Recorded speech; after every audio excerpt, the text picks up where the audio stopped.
আদিত্য, কাল একটু সময় হবে তোমার? কয়দিন ধরে ভীষণ মাথা ব্যথা, একটু ডাক্তারের কাছে যেতাম।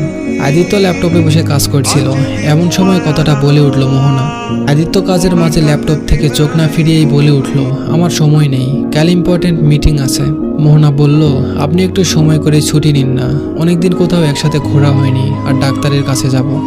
আদিত্য বলল, আশ্চর্য, সেদিনই তো ঘুরে আসলাম, আর তুমি হাজার জোরাজোরি করলেও আমি সময় দিতে পারবো না। এবার অনেক টাকার ডিল এটা, আর তোমার হয়তো মাইগ্রেনের সমস্যা, তুমি ডাক্তারের কাছে চলে যেও গাড়ি নিয়ে। মোহনা আর কিছু না বলে অশ্রুসিক্ত নয়নে আদিত্যের দিকে তাকিয়ে বিছানায় শুয়ে পড়ল। এখন রাত 2টা-3টা পর্যন্ত এভাবেই কাজ করে যাবে আদিত্য, আর সকালে উঠে অফিসে চলে যাবে। মোহনাকে একটু ভালো মতো সময়ও দেয় না। আদিত্যের সাথে পারিবারিকভাবেই বিয়ে হয়েছে, সবকিছু ঠিকঠাক ছিল। আদিত্য ভাবে টাকাই সব সুখের মূল, কিন্তু আসলেই কি তা সঠিক?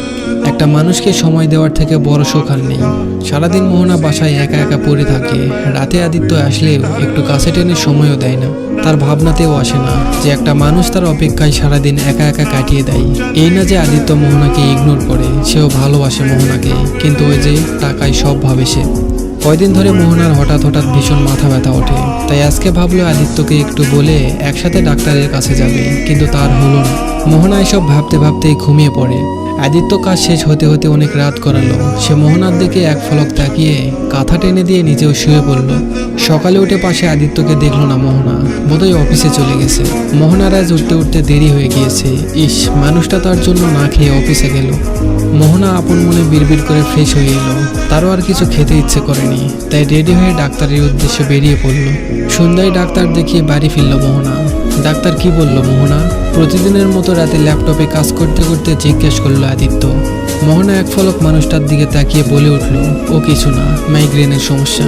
আদিত্য আর কোনো জবাব না দিয়ে কাজ করতে লাগলো, আর মোহনা কাঁদো কাঁদো চোখে আদিত্যের দিকে তাকিয়ে রইল।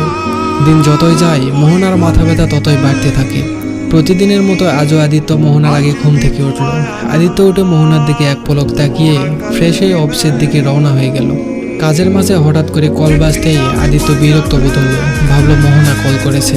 প্রতিদিন এই মেয়েটা 3-4 বারের উপর কল করে করে কাজে ডিস্টার্ব করে। আদিত্য বিড়বিড় করে মোবাইলের দিকে না তাকিয়ে কেটে দিল।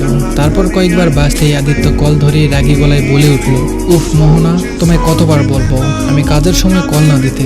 দ্রুত বাসায় এসো আদিত্য।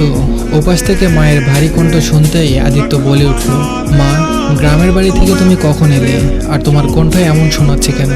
আদিত্য আর কিছু না ভেবে দ্রুত অফিস থেকে বেরিয়ে এলো। বাসার সামনে আসতেই দেখলো অনেক ভিড়। এত ভিড় কিসের? আদিত্য বুঝতে পারলো না। সকালেই তো সবকিছু ঠিকঠাক ছিল। আদিত্য দ্রুত ভিড় ঠেলে ঢুকতেই দেখলো সাদা কাপড়ে ঢাকা তার প্রিয়তমা প্রেয়সী শুয়ে আছে। আদিত্য স্তব্ধ। সে দ্রুত গিয়ে মোহনার পাশে মেঝেতে ধপ করে বসে পড়ল। পাশেই অদূরে তার মা মুখে আঁচল ঢেকে কাঁদছে। আদিত্যের এখনো বিশ্বাস হচ্ছে না তার মোহনা আর নেই। সে এক দৃষ্টিতে মোহনার দিকে তাকিয়ে রইল। তার এখনো বিশ্বাস হচ্ছে না মোহনা আর ফিরবে না তার কাছে, আর কোনো আবদার ধরবে না। মোহনার খাটিয়ে তুলতেই আদিত্য মায়ের উদ্দেশ্যে কাঁদো কাঁদো কণ্ঠে বাচ্চার মতো করে বলে উঠল, মা, আমার মোহনাকে কই নিয়ে যাচ্ছে? বলো না, ও একা একা থাকতে পারবে না, ও আমাকে ছাড়া থাকতে পারবে না মা। কেটে গেল 3 দিন। এখন আর কেউ সে বায়না ধরে না, অফিসেও আর যায় না। আদিত্যের অনীহা এসে গেল সব কিছুর প্রতি। এখন আদিত্য বুঝতে পারে টাকাই সব নয়। টাকার পেছনে দৌড়াতে গিয়ে আসল মানুষটাকেই হারিয়ে ফেলল। এমনও অনেক মানুষ আছে যে টাকার খোঁজ করতে গিয়ে পরিবারকে আর সময় দেয় না। এমন যেন কারো না হয়, টাকাতেই কিন্তু সব নয়। তো এই ছিল আজকের গল্প। আশা করি গল্পটা ভালো লেগেছে।